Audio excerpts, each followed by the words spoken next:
Donc, ce matin, je vais commencer avec une question. Avez-vous déjà manqué de compassion?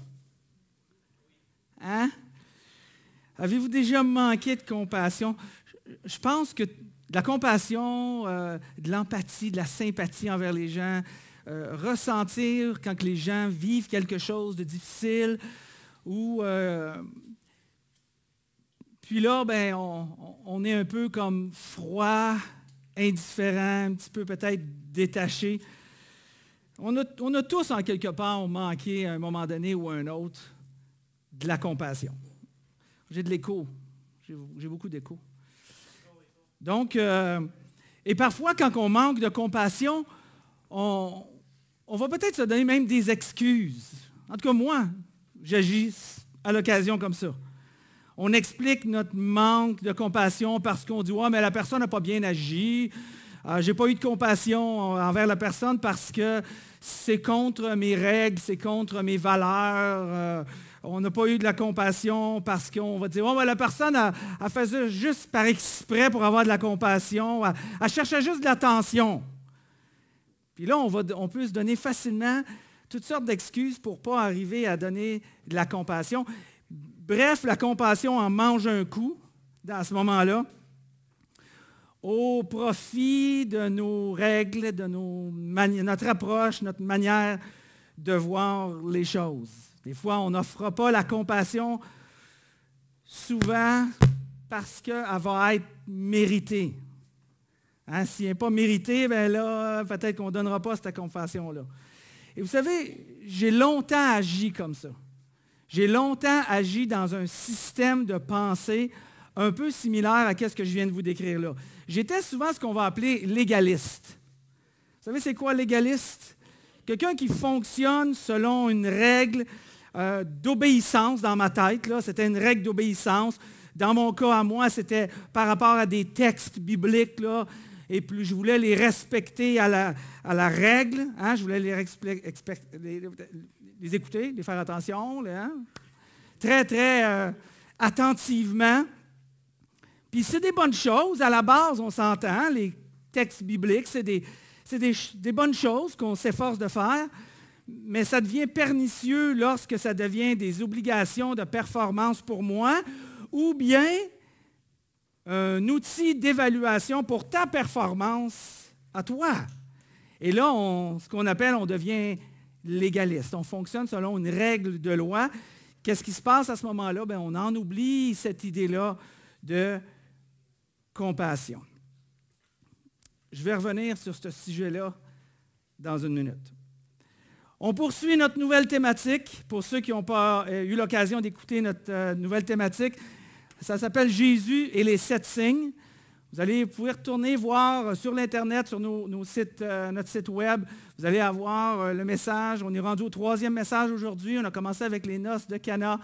La semaine passée, on a parlé de guérison. Bien encore une fois aujourd'hui, guérison à distance. Mais aujourd'hui, on va parler de guérison, mais un peu d'une autre manière. Alors, notre thématique, Jésus et les 7 signes, pour qu'on comprenne un petit peu l'introduction à quelle est cette série de messages. Mais ça se trouve être l'apôtre Jean. L'apôtre Jean qui était le plus jeune des apôtres et qui a écrit, qui nous a laissé des documents. Il a écrit l'Évangile de Jean, bien sûr. Il a écrit les lettres aussi. 1 Jean, 2 Jean, 3 Jean. A aussi écrit l'Apocalypse. Alors, vers la fin de ses jours, Jean était peut-être était vieux, était un vieillard à ce moment-là. Probablement très encouragé par les gens autour d'écrire un récit, puisque lui était le seul qui restait parmi les apôtres vivants et aussi qui a été témoin oculaire des événements qui se sont passés lorsque Jésus était là. Alors, il a été fortement encouragé à ne pas disparaître ou quitter cette terre avant d'avoir écrit des livres, dont justement l'Évangile de Jean. Alors, Jean a écrit son Évangile, Matthieu, Marc, Luc, Jean. Jean a écrit son Évangile, mais il l'a écrit d'une manière, avec une raison très, très, très précise. La raison de son Évangile, c'est qu'on puisse arriver à croire que Jésus était le Messie, ce que Jean est arrivé à croire, et qu'au travers de Jésus, on puisse avoir la vie. Pas juste l'assurance que quand on meurt, on va vivre éternellement dans la présence de Dieu, mais la vie, c'est-à-dire la vie abondante qui se retrouve lorsqu'on commence à suivre Jésus dans cette vie. Le jour où j'ai commencé à suivre Jésus dans cette vie, j'avais 19 ans, ça fait juste une dizaine d'années à peu près, et j'ai commencé à suivre Jésus. Oh, qu'il y a des sceptiques dans cette assemblée. Pardon. Donc, j'ai commencé à suivre Jésus, puis la vie, le véritable sens de la vie abondante, la vie qui me procure la paix, qui me procure la joie, la satisfaction, malgré les temps difficiles, malgré les déceptions, malgré les rejets, ça, c'est saisir la vie abondante. Et c'est ce que Jean veut faire. Jean avait cet agenda-là quand il a écrit son évangile. Et vous savez quoi? Dans cette série de messages qu'on a commencé, Jésus et les 7 signes, j'ai le même agenda. J'ai le même agenda. Je voudrais que chaque personne qui visite cette assemblée puisse commencer avec un désir de suivre Jésus. Ça ne veut pas dire de croire complètement à Jésus. Tu peux être complètement sceptique, tu peux douter complètement, tu peux hésiter sur chaque phrase, chaque mot que je vais dire, mais juste le fait que tu es ici ce matin, c'est un commencement de lumière, de commencer à suivre Jésus, et c'est tout ce que Jésus demande. C'est tout ce qu'il demande. Il a souvent dit à ses disciples, donc à ses étudiants de la foi, il leur disait, « Suis-moi, toi suis-moi, viens, suis-moi. » Et non pas de nous imposer des convictions, des enseignements, des comportements qui sont bien trop au-delà de ce qu'on est capable de prendre. Même les apôtres qui ont suivi Jésus, qui posaient des questions, Jésus, à un moment donné, il répondait, « Je ne peux pas vous répondre à cette question-là, vous ne seriez pas capable de le prendre. » Jésus aurait pu parler d'une manière tellement au-dessus des têtes des gens que les gens n'auraient absolument rien compris. Non, ce n'est pas ça qu'il a fait. Il s'est arrangé pour que les foules, les éduqués, les peu éduqués, les pas éduqués du tout soient capables de comprendre le travail que Jésus a fait. Et ça s'est fait graduellement. Et mon agenda, c'est exactement la même chose, nous permettre à tous de commencer à suivre Jésus. Alors Jean, dans son évangile, nous dit à la fin de son évangile, dans l'évangile de Jean, nous dit que le livre qu'il est en train d'écrire, Jésus a fait plein de signes, il a fait plein de miracles, mais le livre que je suis en train d'écrire, je vais écrire 7 signes. Et ces signes-là vont vous aider, vous diriger à la compréhension de qui était Jésus, son identité, et qu'au travers de la croyance en son identité, on puisse avoir la vie abondante que je viens de décrire. Alors Jean a écrit son évangile entourant ces 7 signes-là. On a parlé des 2 premiers, comme je vous ai dit, vous pouvez aller voir sur l'Internet pour aller regarder ces messages-là. Aujourd'hui, on parle du 3e. Aujourd'hui, on va parler de religieux pur et dur. Religieux pur et dur. OK, là, je ne pense pas qu'il y a personne qui a le goût de lever sa main pour dire « Ah, qui est religieux pur et dur? » Ben, peut-être, là, une fois de temps en temps. Des fois, je peux être pur et dur. On va parler de religion pure et dure. Souvent, quand vous regardez le sous-titre dans vos livres, dans vos Bibles, dans le Nouveau Testament, vous allez voir qu'on va faire référence à ce signe-là qu'on va parler aujourd'hui comme étant la guérison le jour du sabbat. Pour ceux qui ne savent pas, le sabbat était une fête juive. C'est comme si je vous dirais aujourd'hui, guérison, un jour férié. Et là, vous direz, OK, qu'est-ce qu'il y a de mal avec ça? C'est ça! C'est ça la question. Qu'est-ce qu'il y a de mal avec ça? Alors, on va regarder le texte, puis on va aller rechercher le signe qui va nous aider à mieux identifier Jésus-Christ et avoir plus de facilité à commencer à le suivre ou à poursuivre notre marche à l'arrière de Jésus. Alors, on lit au premier texte, on lit quelque temps plus tard, là je vous mets en situation. Quelque temps plus tard, Jésus remonte à Jérusalem parce qu'il était à Galilée. Il retourne à Jérusalem à l'occasion de la fête juive. Or, dans cette ville, près de la porte des brebis, alors il y avait une ville, il y avait une porte à l'entrée de cette ville-là, qui était une ville emmurée, merci, c'est pas tout à fait le mot, mais fortifiée, une ville fortifiée, se trouvait une piscine entourée de 5 galeries couvertes. Alors, il y avait une piscine qui était là, et cette piscine-là n'est pas une piscine comme si on va à l'hôtel, puis là, il y a une piscine qui est là, qui a été creusée. Non, non, non, il y avait une piscine naturelle qui était là, et ils ont bâti cette piscine-là autour, les gens pouvaient venir, où il y avait des portiques qui étaient là. Il y avait 5 portiques, le texte nous dit. Cette piscine était appelée en hébreu Bethesda. Le mot Bethesda veut dire maison de la grâce. La grâce, vous savez ce que c'est? C'est recevoir une faveur qu'on ne mérite pas. Dieu passe son temps à me donner des faveurs que je ne mérite pas. Alors, les gens étaient là, le texte nous dit que ces galeries étaient remplies de malades qui restaient couchés, des aveugles, des paralysés, des impotents. C'était rempli. Alors, imaginez un petit peu la situation, la piscine qui est là. Ce n'est pas monsieur et madame tout le monde qui va là, c'est juste les malades, c'est juste les impotents, c'est juste les paralytiques, les aveugles qui sont là. Puis là, c'est rempli de gens. Fait que tu arrivais là puis tu voyais plein de gens malades. C'est plus qu'un hôpital, là. C'était des gens qui n'avaient pas des soins. Il n'y avait pas les soins comme s'ils étaient placés dans un hôpital. Non, non.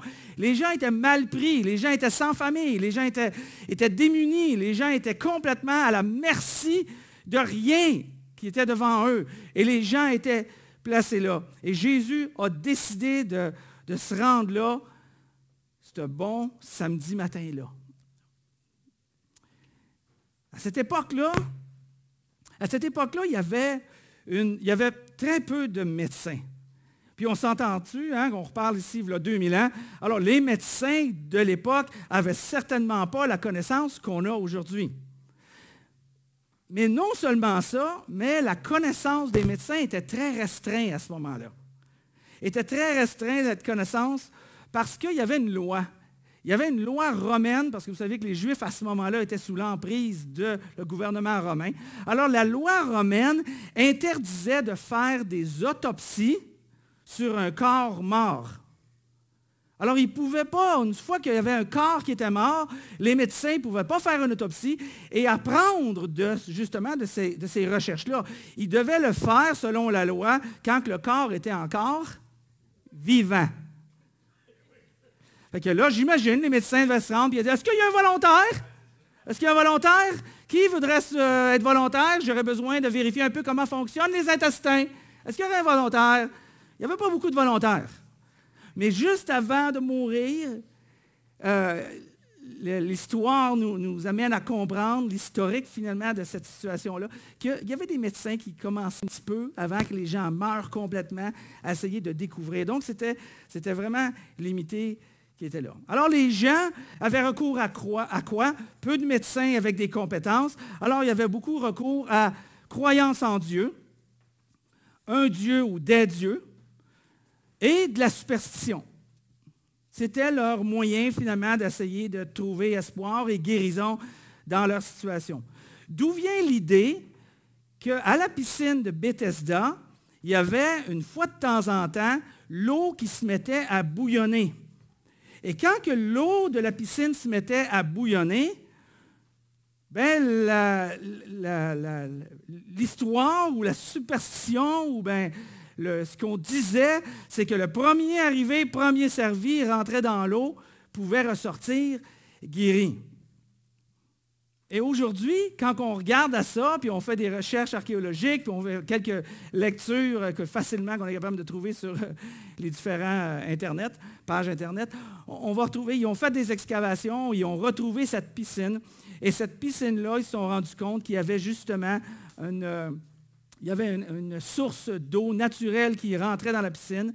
Puis il y avait une espèce de fontaine au fond de la piscine qui permettait occasionnellement de faire ce bouillonnement-là. Mais eux autres, ils ne le voyaient pas à ce moment-là. Ils croyaient à différentes choses. Alors, il y avait là un homme malade depuis 38 ans. Un homme malade depuis 38 ans. Et Jésus l'a vu couché là. Quand il sut qu'il était là depuis longtemps, il lui demanda, « Veux-tu être guéri? » Wow! Quelle bonne question. Veux-tu être guéri? Si je nous pose la question ce matin, on a différentes situations dans nos vies qu'on traverse. Ça peut être physique, guérison émotionnelle, ça peut être guérison de différents types, de différentes sortes. Est-ce que vraiment, on veut être guéri? Est-ce qu'on veut réussir à sortir de telle situation physique, émotionnelle, mentale, financière, amoureuse, relationnelle? Est-ce qu'on veut être guéri? Parfois, si on est honnête un peu, moi je me regardais dans le miroir, parfois, il est plus difficile de faire ce qu'il faut pour être mieux que de rester malade. C'est plus difficile. Il faut faire un effort. Parfois, demander de l'aide, pour certains, c'est plus difficile que de rester malade. Pour d'autres, ça prend de l'humilité pour admettre ta maladie, tes fautes, tes faiblesses, ton penchant. Ça te prend de l'humilité pour le faire. Et là, on préfère peut-être rester malade.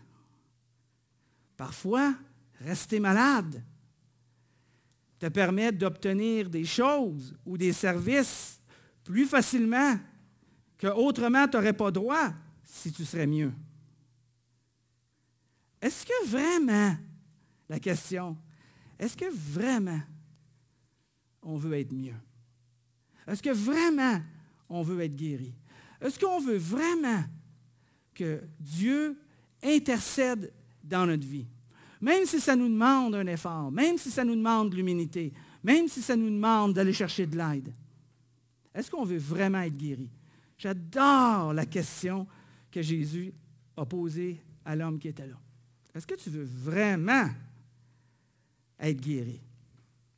On aimerait ça être guéri d'une manière complètement miraculeuse, complètement divine, puis on sort d'ici, puis on avait mal au dos, puis on repart d'ici, puis tu n'as plus de mal de dos. Je vous le souhaite, mais ce n'est pas toujours de même qui est la réponse de comment être guéri. Mais c'est le cas ici de l'homme dans notre histoire pour être capable d'attester un signe bien particulier que Jésus va être capable de démontrer, de nous démontrer aujourd'hui. Alors il dit, quand il a dit à l'homme, « Veux-tu être guéri? » L'homme a répondu, « Monsieur, répondit le malade, je n'ai personne pour me plonger dans la piscine quand l'eau commence à bouillonner, et le temps que je me traîne là-bas, un autre y arrive avant moi. » Il dit, « Monsieur, il commence en disant, « Je ne sais pas qui vous êtes. Je ne sais même pas c'est qui. » Le gars ne savait même pas qui était celui qui y parlait et qui a dit « Veux-tu être guéri? » Nous, on le sait parce qu'on est l'autre côté de l'histoire. Mais lui, il ne savait pas. Il ne savait pas qui était là, qui était ce gars-là. Puis Jésus a décidé de venir aider une personne, cette personne-là, qui ne le connaissait même pas. Des fois, je m'applique ce principe-là aussi pour notre vie. Je vais m'appliquer le principe parce que Jésus est arrivé et il y avait plein de malades qui étaient là. Mais il a choisi une personne. Et parfois, je suis confronté, vous êtes aussi confrontés, de ne pas être capable d'aider tout le monde. On aimerait ça aider tout le monde, mais on n'est pas nécessairement capable d'aider tout le monde. Mais là, je me donne un principe. Je me dis, François, fais pour une personne ce que tu aimerais faire pour tout le monde. Mais fais au moins pour une personne ce que tu aimerais faire pour tout le monde. Et c'est un peu le principe que Jésus vient de faire ici. Il vient de démontrer, il va venir démontrer avec une personne ce qu'il aimerait faire pour tout le monde. Mais ça dépend de nous comment est-ce qu'on répond à ce que Jésus nous offre. Un peu ce que je viens de dire quand il dit « Veux-tu être guéri? » Et lui, l'homme a répondu « J'ai pas personne pour m'aider. J'ai pas personne d'autre pour m'aider. » Ça peut être comme une excuse ou simplement comme une réalité de sa vie. Aidons-nous les uns les autres. Hein? Combien de fois on va lire dans les textes, les livres, dans les documents qui nous ont été laissés dans le Nouveau Testament, les uns les autres. Aidez-nous les uns les autres. Pardonnez-vous les uns les autres. Supportez-vous les uns les autres. Encouragez-vous les uns les autres. Exhortez-vous les uns les autres. Combien de fois? Il y a une dépendance qu'on doit être capable d'offrir les uns envers les autres. J'ai personne pour m'aider. Bon encouragement pour nous. C'est peut-être une réalité, puis peut-être qu'on peut être la réponse à celui qui est autour de nous qui va dire « Oui, mais je n'ai pas telle chose, je n'ai pas ça, je ne peux pas y arriver parce que je n'ai pas telle compétence, je n'ai pas telle connaissance, je n'ai pas telle opportunité. » Mais nous, on a la compétence, on a les connaissances, on a peut-être l'opportunité, puis on pourrait faire une différence dans la vie d'une personne. Ça, c'est la beauté de l'Église. C'est la beauté du corps. Alors l'homme a dit, je n'ai pas personne pour m'aider. Mais Jésus est en train de dire aussi, indirectement, il est en train de dire, tes yeux ne sont pas à bonne place, jeune homme. Il n'était pas tout à fait jeune, vous allez voir. Tes yeux ne sont pas à bonne place. Si tu penses que c'est l'eau qui bouillonne qui va faire en sorte que tu t'en sors, tu n'as pas les yeux à la bonne place. Qu'est-ce qui nous en sort, la même chose? Est-ce que je vois bien parce que j'ai mis des lunettes? Ou je suis capable d'associer le fait que j'ai des lunettes parce que Dieu a permis que j'ai des lunettes, il m'a donné les finances pour avoir des lunettes, il a donné la connaissance pour avoir des lunettes, il a intervenu là où je n'avais besoin, il m'a donné la bonne personne pour y arriver, le bon moment pour y arriver. Est-ce qu'on est capable de reconnaître en même temps les nouvelles technologies qui nous aident et en même temps reconnaître ce que Dieu fait dans notre vie? Puis comment il agit, puis comment il intercède, puis comment il intervient. Ah oui, je fais le mieux parce que j'ai pris 2 Tylenol. C'est vrai que je fais le mieux avec 2 Tylenol. Merci Seigneur de m'avoir guéri pour avoir pourvu à 2 Tylenol le matin. L'homme était là, puis lui, il s'appuyait sur cette superstition-là. Hier, on était en famille, puis on parlait de la superstition, puis les gens ils disaient « Ah, ben moi, je ne suis pas superstitieux jusqu'à quelqu'un dise... » Ouais, mais est-ce que tu passerais en dessous d'une échelle? Puis là, ça a commencé à se discuter qu'il y en a qui échappent le sel, puis quand ils échappent le sel, là, ils font ça en arrière. Tu sais, là? Je me souviens même plus c'était pourquoi cette affaire-là. Pour éviter la chicane. Fait que si tu as échappé le sel, tu prenais le sel, tu le mettais en arrière. Puis il y a des gens qui disaient, puis c'est très légitime, si tu grandis avec ça dans la culture, pourquoi ça ne serait pas vrai? Hein, qu'est-ce qui fait qu'on sait la différence?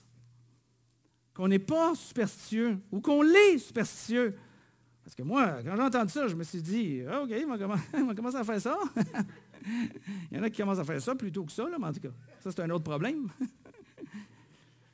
Alors lui, il avait les yeux sur l'eau qui va bouillonner. Jésus dit, hey, regarde ici. Jésus nous dit, regarde à moi. Regarde pas ton problème. Lève les yeux.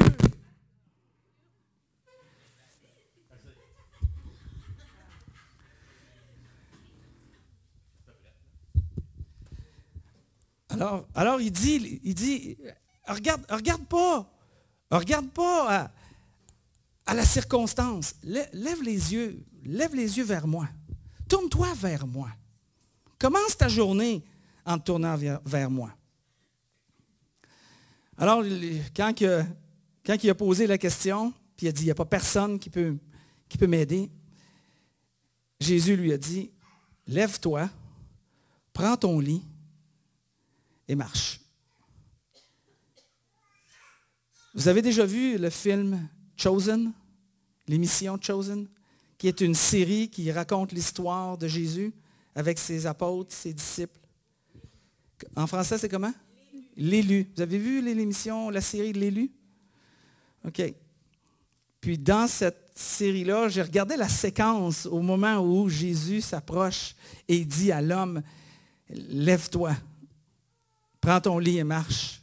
Puis tu avais les disciples qui étaient à l'arrière. Jésus était en avant avec la personne qui était malade. Puis les disciples, ils n'ont vu d'autres, fait qu'ils étaient là.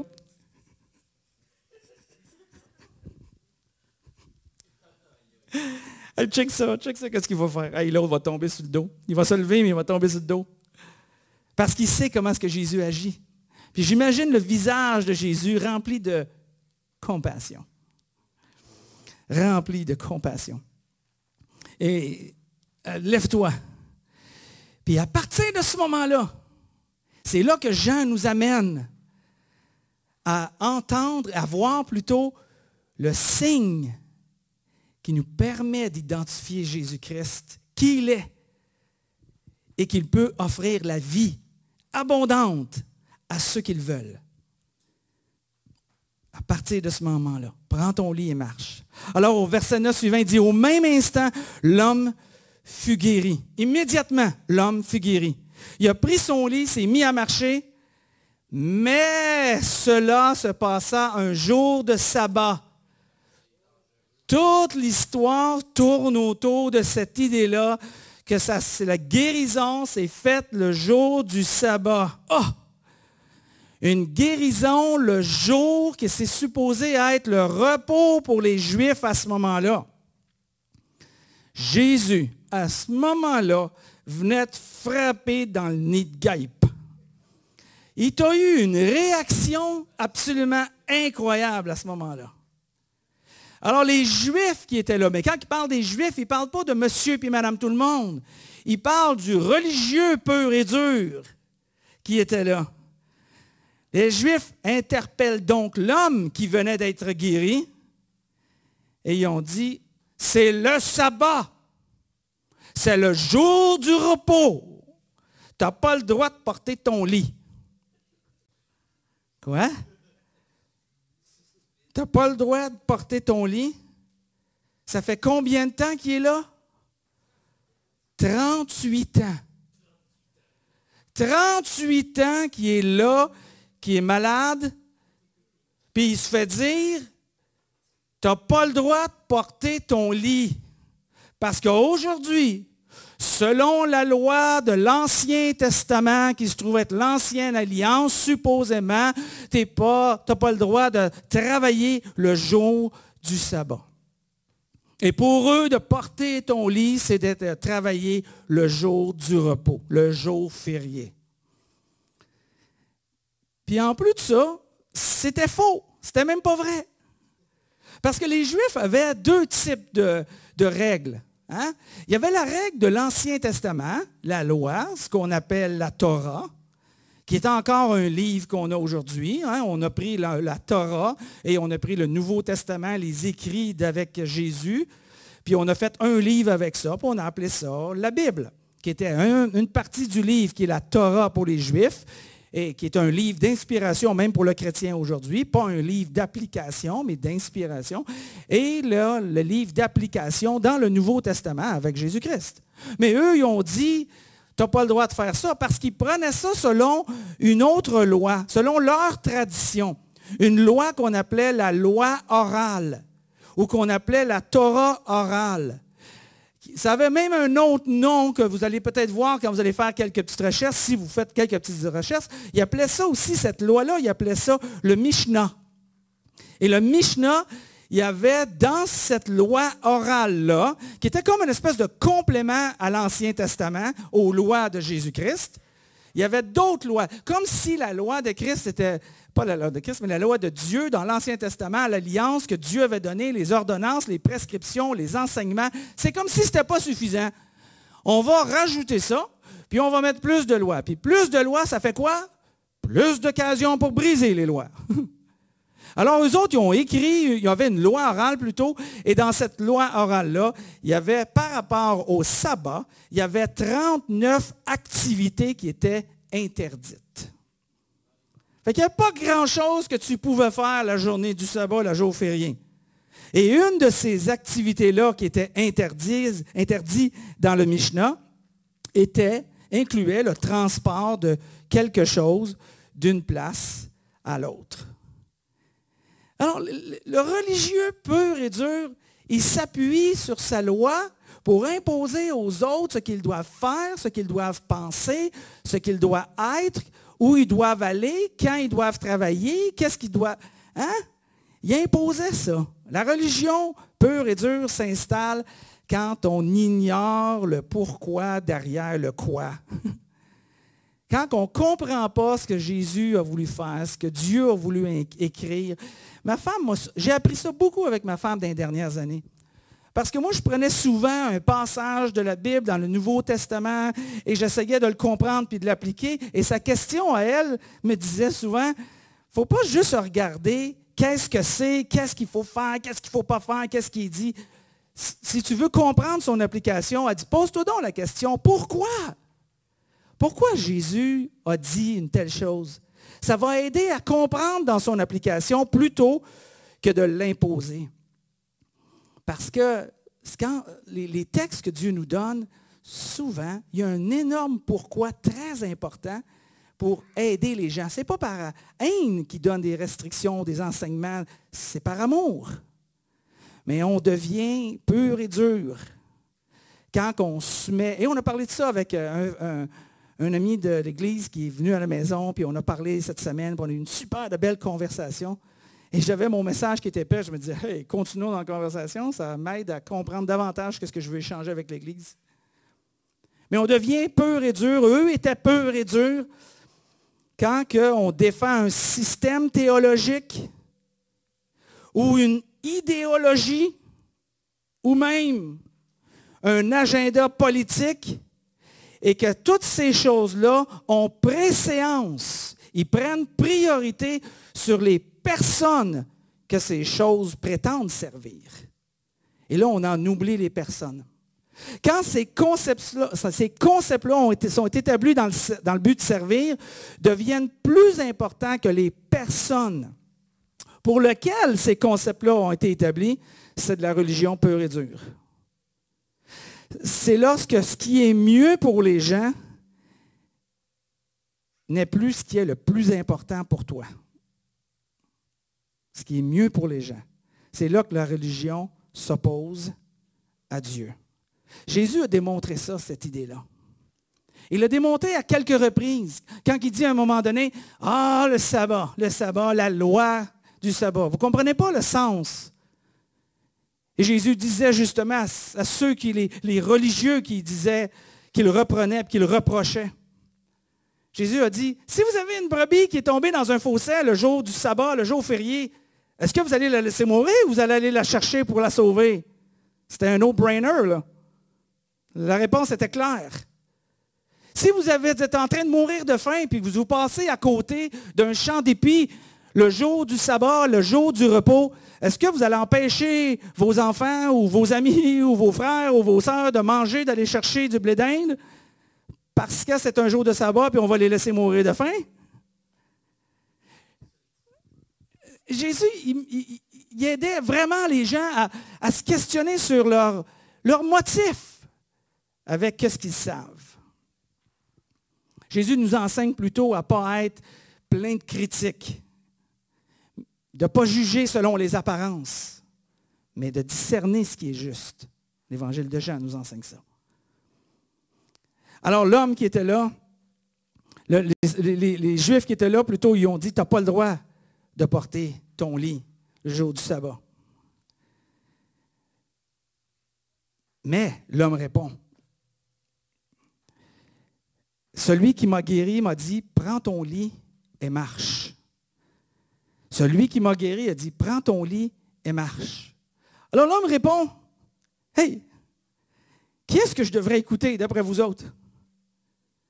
Est-ce que je devrais écouter vous, religieux, qui depuis 38 ans, que je suis paralysé, que vous m'avez dit, parce que c'était la tradition, la pensée, la coutume, de penser que si toi tu es malade de même depuis 38 ans, c'est parce que tu as péché.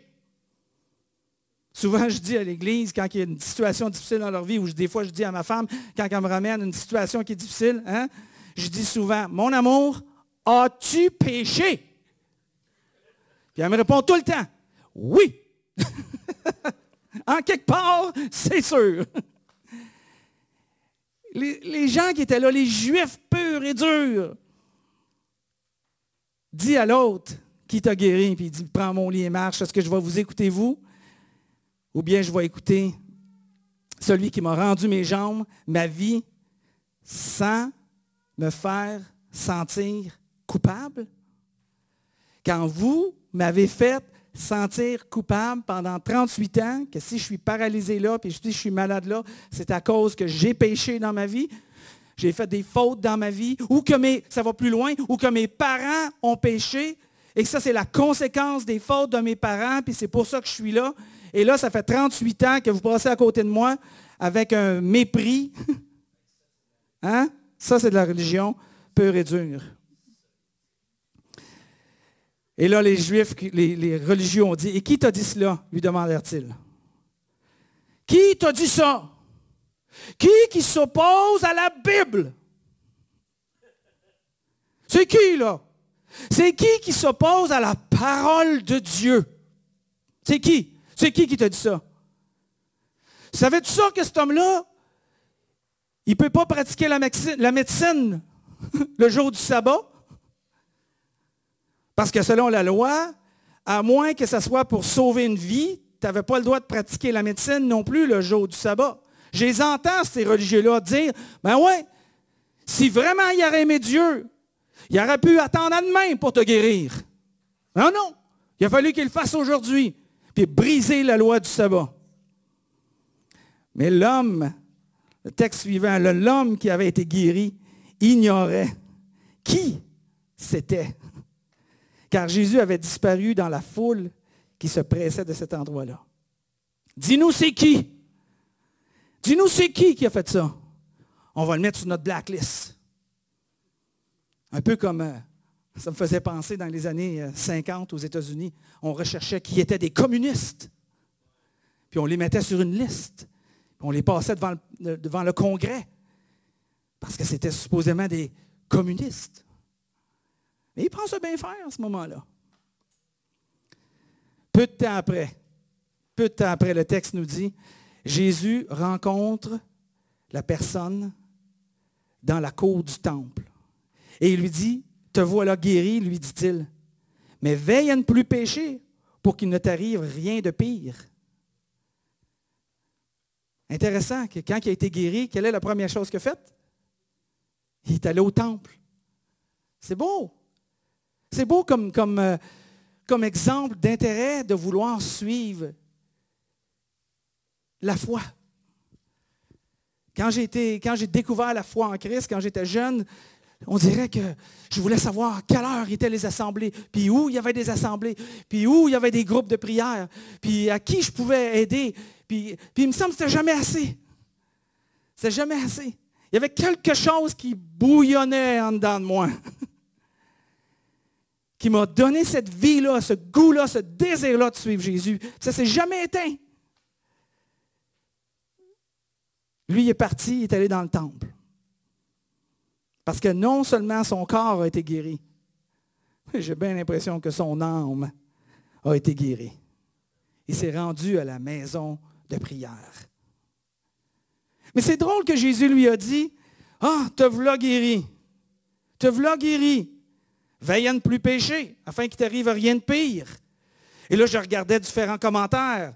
Je lis des livres, je regarde dans l'Internet, j'essaie de comprendre des différents auteurs, différents prêcheurs, différents enseignants, différents théologiens pour comprendre comment ils voient la chose.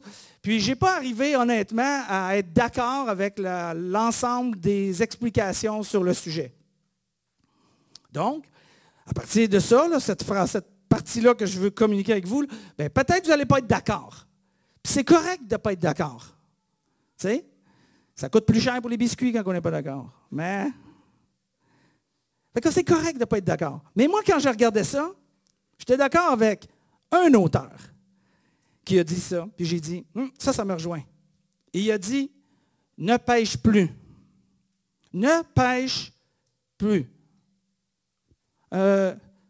OK, on se met dans la peau du gars. Comment tu fais que je pêche? Ah, je veux bien croire que je peux pêcher par la pensée, là. Mais je comprends ce que tu veux dire, ne pêche plus. Ça fait 38 ans. Ça fait 38 ans que je suis paralysé, que je suis sur le bord de la piscine et que je ne bouge plus. Comment tu veux que je pêche?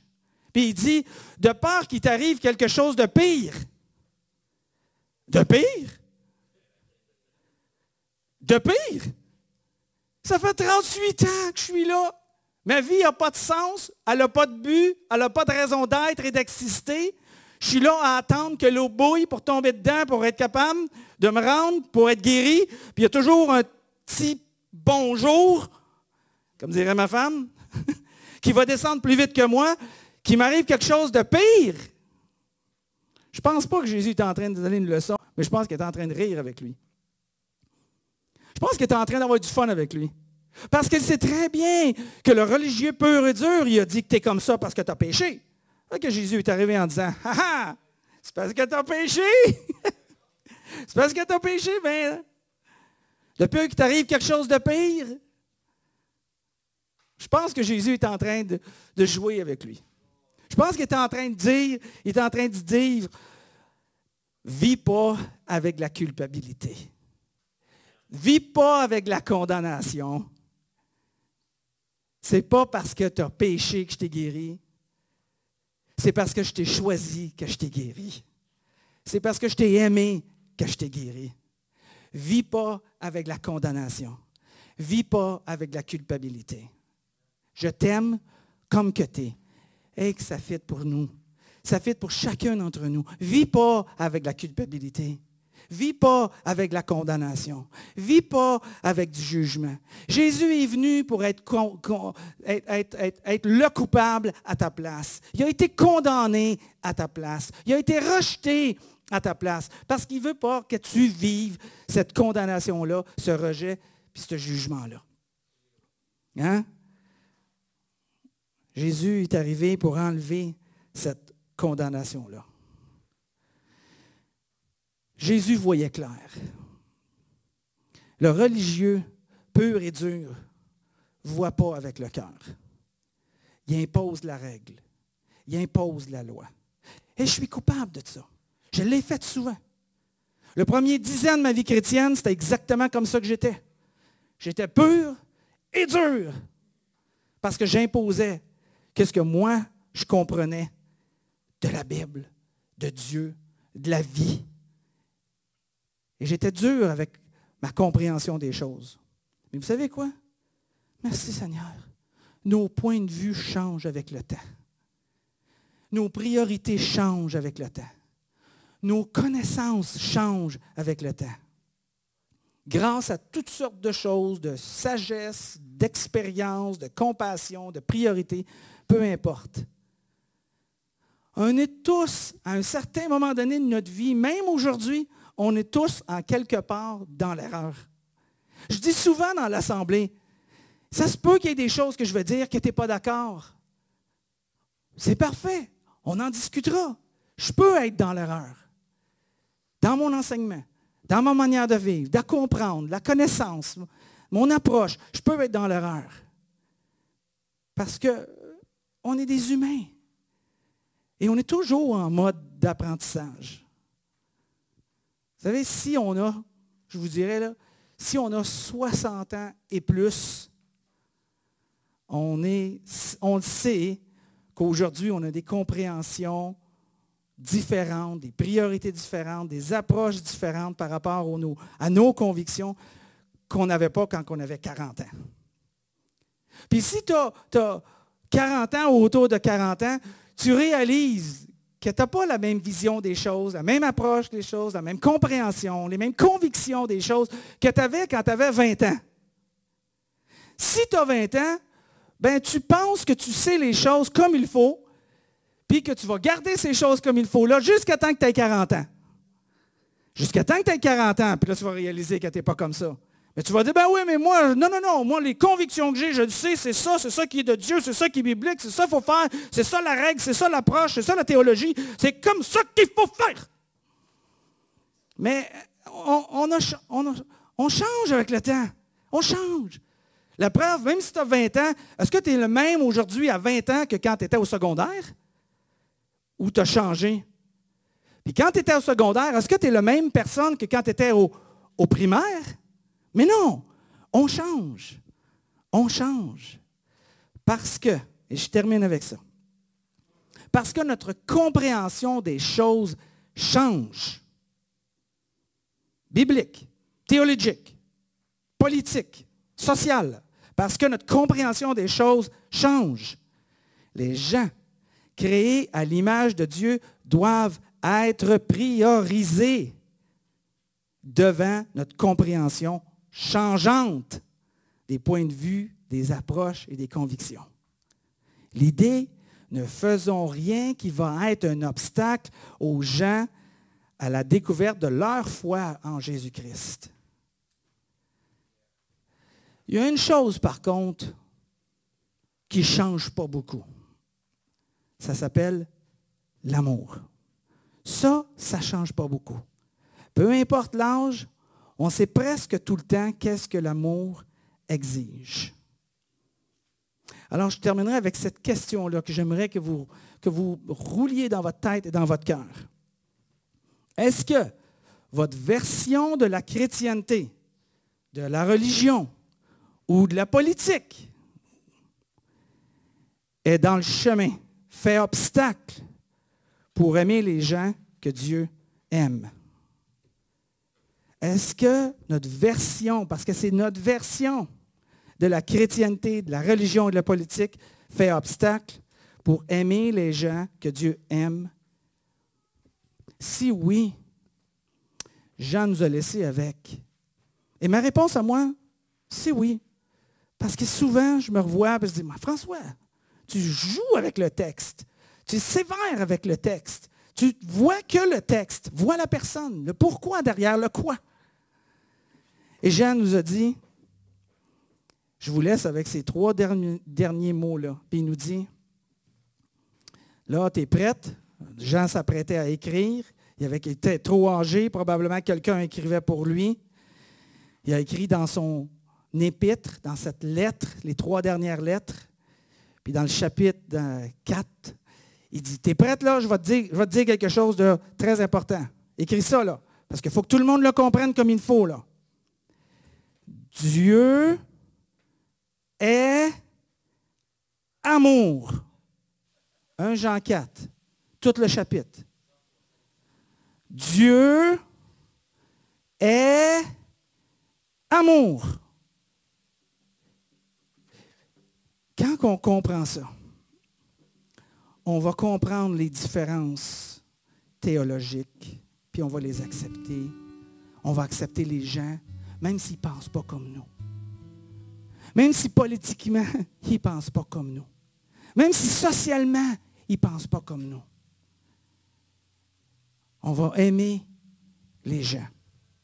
Aimons-nous les uns les autres. C'est le seul commandement que Jésus nous a laissé. Puis si on s'aime les uns les autres, on va démontrer que nous sommes enfants de Dieu. Que nous sommes en communion avec Dieu. Pas nos connaissances, pas nos approches, pas nos arguments, pas notre religion pure et dure, pas nos jugements, pas notre évaluation des choses. Non, non. Si on a de l'amour les uns envers les autres, le monde va être capable de voir en plus de ça le Dieu qui ne recherche pas, mais qui va leur donner la vie abondante. Alors, je vous encourage cette semaine juste à réfléchir à ça lorsqu'on va parler à quelqu'un qui ne pense pas comme nous, de ne pas être plein de jugement, même si on a plein de versets bibliques qui approuvent une telle compréhension des choses, ou un tel comportement, ou une telle approche. Non, mets ça de côté. La religion pure et dure n'a pas gagné Jésus. L'amour a gagné les gens à Jésus.